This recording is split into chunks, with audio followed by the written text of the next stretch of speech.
Okay, let's get you caught up on how this could affect China, the United States, being caught in the crosshairs. And for that, we're now joined by Yan Liang. She is a chair professor of economics at Willamette University. Great to see you as always. Thanks for coming on our program. Good to talk to you, Sean. Okay, let's talk about what Donald Trump said today. He didn't say it on Monday or Tuesday, so everybody kind of took a deep breath. But now the U.S. president is indicating a 10% tariff on Chinese products could be enacted within 7 days. Couple that with his somewhat sobering speech to leaders gathered in Davos, and what are your big takeaways? Well, I think his speech is such a contradiction to the theme of the World Economic Forum, which is about collaboration in the digital age, talking about rebuilding trust, reimagining industrialization and growth. So this is, I think, a very stark contrast and also very different than what the Chinese leader, Vice Premier Ding Xuexiang, also spoke in the same forum, which emphasizes, multilateralism and global global integration. So I think when it comes to these tariff threats, it's very typical, right, for Trump that he talked about tariffs on China, but also allies, and also talked about how businesses, if they don't make products in the United States, he will impose tariffs.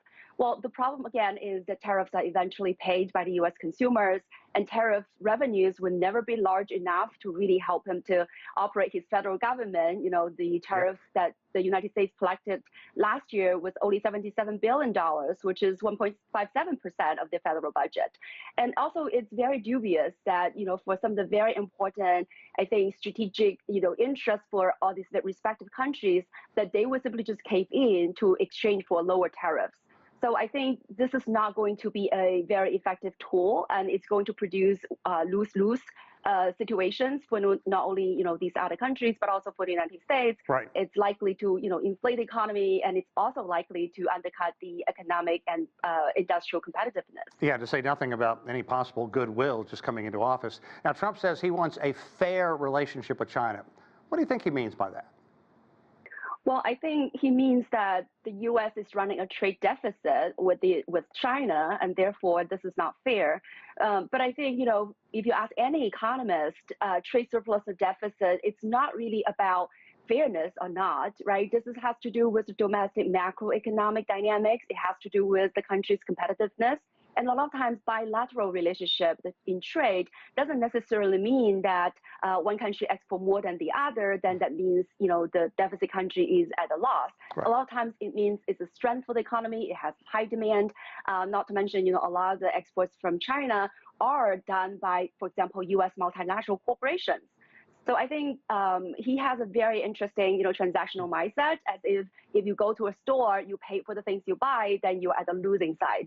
So I think it's very insufferable that he has this kind of mindset. But nonetheless, I think he's also using tariff as a way to get a deal on many fronts. For example, he talked about TikTok. He talked about getting China's help to end the Russia-Ukraine war. He talked about making China buy more of the U.S. products and Europe as well. He wants to sell more energy products for the Europeans, of course. So I think for him, tariff is a way to get the compromises, get the deal from these other countries. And we'll just have to wait to see where that goes, if anywhere. Now, arguably, the stability of the global economy could very well be tied to a U.S.-China relationship. But Donald Trump's only been president 4 days, still early in his term. But if things don't change, where do you see China-U.S. ties going? Yeah, I think this is a great question. I think there's just so much unpredictable, path forward. A lot of attention now is putting on the economic front and thinking that, on the other geopolitical and other strategic areas, Donald Trump is not as ideological driven as his predecessors. That said, I think when we look at Trump 1.0, he was the one that started to call China as a strategic competitor. He was the one that also, for example, passed the Hong Kong Democracy Act, Human Rights and Democracy Act, and revoked Hong Kong's special trade status. And he was the one who blacklisted Huawei, ETZ, and SMIC, and also under his directive, Canada detained Meng Wanzhou, and he closed the Chinese consulate at Houston, Texas. I mean, the list goes on, it just doesn't mean, I think in a way, even though he's not as ideological driven, it doesn't mean that he's not going to stir, on these other fronts. And so I think my concern is that, any strategic miscalculation is going to really, I would say, stumble, make the relationship go down even more than just on the economic front. But we know for sure in terms of economic relationships and also technologies, I think we're likely to see more, pressures from the United States on China, and maybe more restrictive policies, more protectionist policies. But again, we can't just, be content when it comes to, other areas, when it comes to the risks and uncertainties. And Trump also unveiling what he's calling Stargate, an ambitious AI plan for data centers, new energy, bankrolled in large part by a trio of tech heavyweights, but not Trump's newest buddy, Elon Musk. How do you see this playing out? Because Trump has a history of having really ugly fallouts with people he's very close with. Absolutely. So I think there are two things. One is when you look at the U.S.'s sort of approach to AI, it's very clear. It's about American first. It's about American alone kind of approach. It's really ramp up this large sums of money to pretty much exclude others from entering the market. They're building these very expensive foundational models. Whereas China, on the other hand, they're trying to bring down the cost. They're trying to make the AI technologies more accessible and help to bridge the digital gap. So this is very different. And second, I think I agree with you. I know that the Elon Musk has been pretty sour in terms of this Stargate project, and he was talking about, the SoftBank doesn't have the money. Donald Trump definitely had this personal feud with Altman.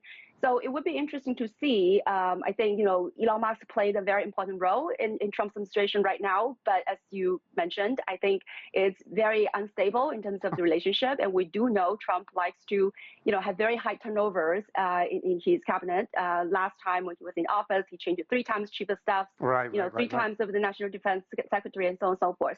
So it remains to be seen.